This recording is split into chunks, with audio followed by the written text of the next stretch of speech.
Malawi Brief. Ameya mzinda wa Blantyre komanso mtsogoleri wa makhansala mdziko muno Isaac Jomo Osman ali mdziko la Mozambique kumene ayitanidwa ndi ameya anzawo a mzinda wa Milanje. A Jomo komanso akuluakulu ena aku ofesi yawo kuphatikizapo makhansala ena ali nawo limodzi pa ulendowu, ndipo kumeneku anapasa mpata kuti alankhule gulu la anthu limene linali pa msonkhanowu. Nde tikupasirani zimene a Jomo Osman alankhula kumeneku. Consul ya Moçambique, o Blantyre. O nosso representante do Consul Blantyre. A DC a Blantyre District. O nosso administrador do Blantyre. A CEO a Blantyre City Council. E também o representante do Conselho Autárquico de Blantyre. A Meia Blantyre District. Também o presidente do Blantyre. A Meia Soaru Chenza. E o presidente do Conselho Autárquico de Luchenza.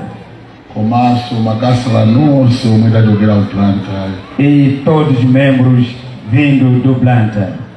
Comaço a mãe de Abambo. Minhas senhoras, meus senhores. Milanje oye! Milanje oye! Ameya oye! Ife de fogo no Iragombi.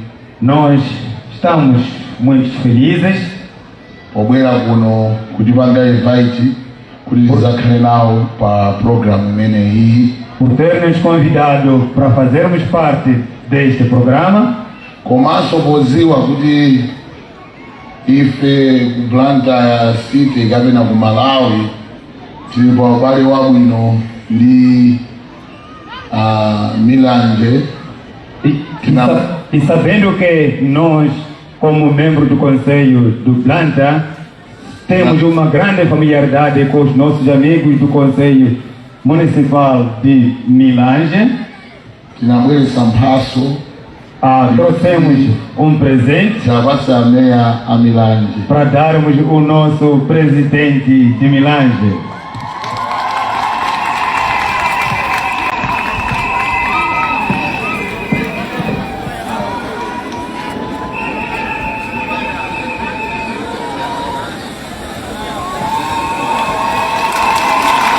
Uma salva de palmas!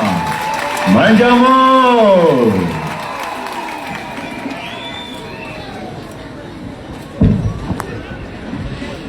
Koma ameya mulizo cedo musagai wale zina ameya. Senhor presidente, não esqueçam o seu nome. Muito obrigado. Ifeo Androgo Malawi. Nós, povos de Malawi, estou aqui de pé. Eu represento como o presidente da cidade de Blantyre. Comaço de presidente Wama Casos Osso do Malawi. E também sou presidente de todos os conselhos no Malawi. Comaço de vice-presidente. E também sou vice-presidente da Southern Africa Council do Conselho Austral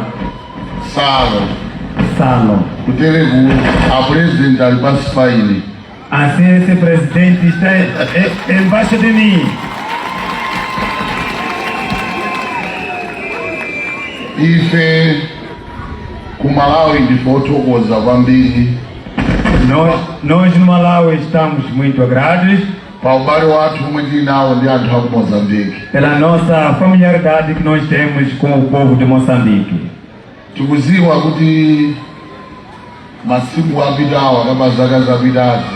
Também conhecemos que os dias que passaram, ou seja, os anos que já passaram, no Malawi havia fome. Sabendo que Milanje tem produzido muito meio sai de Milanje. Comaço ngatimalia spaghetti mafuta zonse zimachokera ku Milanje. E também, se comemos esparguete, óleo, tudo sai de Milanje. A governor komanso a president mumve kuthokoza kwathu. Sua Excelência, senhor governador, excelentíssimo senhor presidente, recebam o nosso agradecimento. Ndikufunisisa kuti ubale umene ukhalepo. Gostaria que essa familiaridade que continue. Ine kubwera ku Milanje sikoyamba ndimabwera pa ground pa. Não é pela primeira vez que eu chego aqui no Milanje, sempre tenho vindo aqui no campo. Timabwera zamenya mpira koma timakuchinyani. Sempre viemos aqui jogar e sempre nos vencemos. Ifeso tikufunani ku Malawi kuti mubwere kuti ubale wathu upitirire. Nós também vos precisamos do Malawi para que a nossa familiaridade que continue. A president china chomwe ndingapemphe ndaona nyamakaja ku Mozambique kuli talent in sport. Sua Excelência, senhor presidente, o que eu gostaria de pedir, vi muitos jovens com talentos na área desportiva. Ndi asikana angapo akumenya mpira ku Malawi ochokera ku Milanje. Temos algumas meninas que saem daqui e jogam lá no Malawi. Ndikofunikiranso mulimbikise sports mona asikana aja mmene amadandaulira. So kwapanga motivate mupangeso invest ku sports. Gostaríamos de ainda pedir para que promovem o desportivo, uma vez que diziam aquelas nossas meninas. Ife tikhulupirira kuti muzibwera ku Blantyre. Nós acreditamos que estarão a vir várias vezes no Blantyre. Musamangobwera pa Mulanje ndi pa Luchenza. Não volte só do Mulanje, assim como no Luchenza. Wana wakuzamire twasamalira ku Blantyre. Este patrão aqui sabe como é que nós temos de cuidado lá no Blantyre. Mukoza kwaona mmene akuonekera bwino. Pode ver como é que ele está se apresentando agora. Muito bonito. Komanso a governor